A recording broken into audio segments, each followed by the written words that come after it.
First forgery on a grand scale as we look stranger.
Covent Garden's an odd piece of London, tucked away between Oxford Street and Trafalgar Square.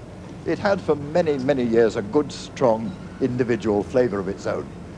A blend of cabbages and kings, theatrical kings of course, and individual craftsmen.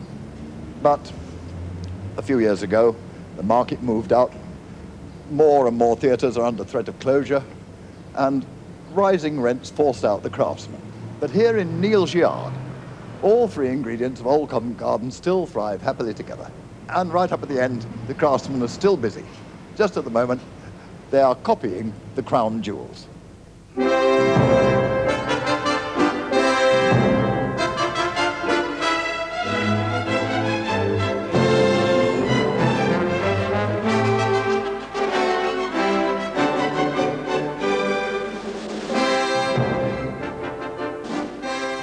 Altogether, there are 33 pieces of state jewellery. And three highly respectable people have spent 100 years between them forging these crown jewels. Charles Robinson, the junior member, is a jeweller.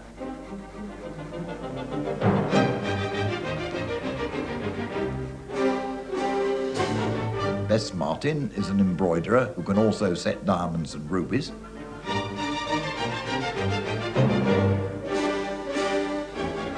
And George Clifton will turn brass into gold.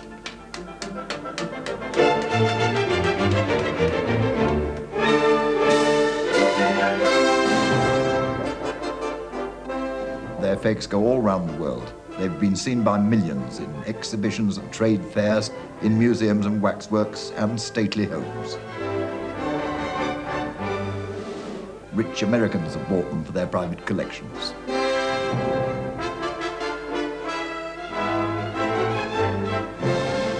They have appeared in films and on the stage.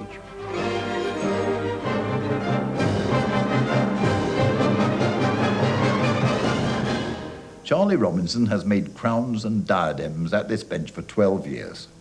What sort of people buy them? Different show people. Yeah. Like in America, you know, you have these travelling shows.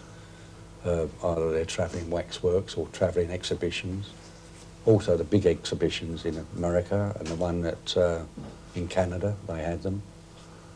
Even been in Tokyo. Tell me, have you ever seen the real ones? Well, funny enough, once. I made an attempt years ago to go and see the crown jewels, and I picked the weekend that they changed over to the new building. And since I've been working here, I had to go down there once because we were going to do a copy of the Madonna crown and diadem. And as far, and that's all I've seen of the crown jewels, just by going down for the firm. When? Oh, matter of about a year and a half ago. This is the first process of making an imperial state crown. Yeah. This is part of a fleur-de-lis. Your wire is cut off to length, then you make your shape up on the former. After you've bent it into shape, and you get sand, which is sand casting sand, used for another process. This is dampened and then flattened down into this dish. You lay out your metal pieces and your small settings you put in between the wire so as to fill the gaps up.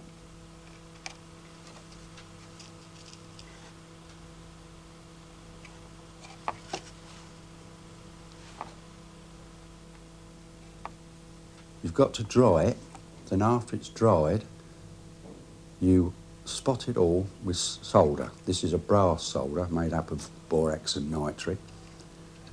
Then you take it over to the gun and put the flame on it. It's quite a heavy temperature to melt the solder. And then it's sent round to Bess for stoning.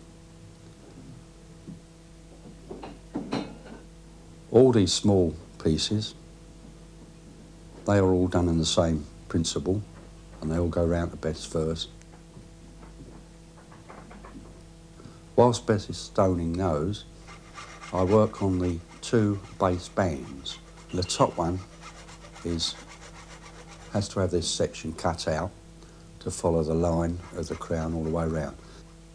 And then we put on the top the fleur-de-lis and the crosses. These have already been stoned by Bess. Then we put on the arches. The arches are made as a separate item. They have the different settings all the way along them, and small pieces of wire. There's 4 to each arch to take pearls when the thing is finally finished. After this, it goes downstairs and has to be plated. You've got a scratch brush and get as bright as possible, and then take it over to the copper, put it in the copper, and it can be in there from 20 minutes to half an hour until it's completely covered with copper.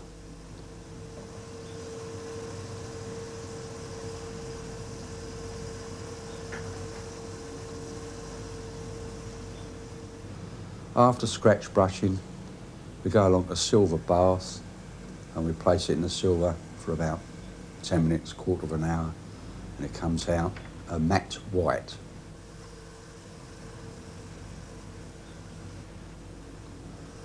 This, in its turn again, is scratch brushed and it brings it up a bright silver.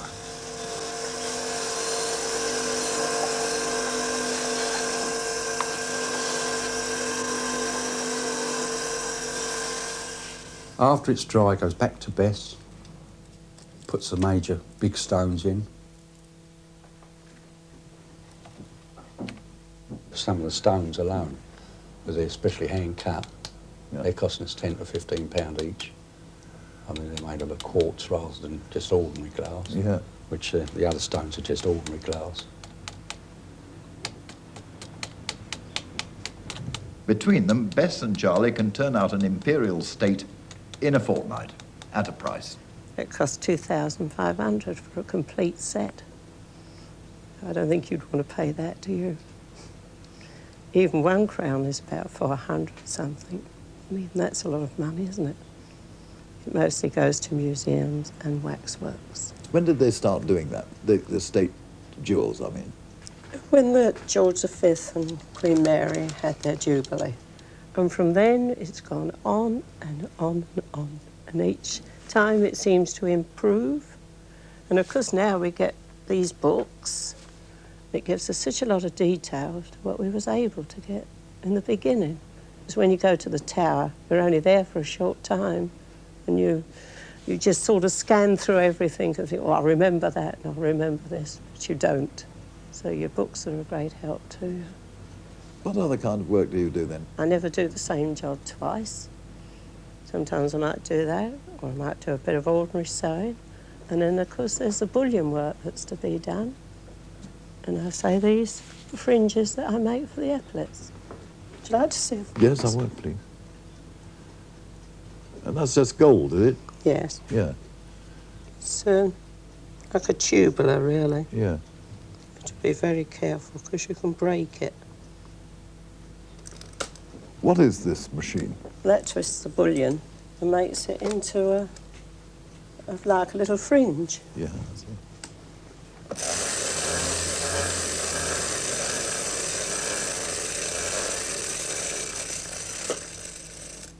And you've been doing it for how long?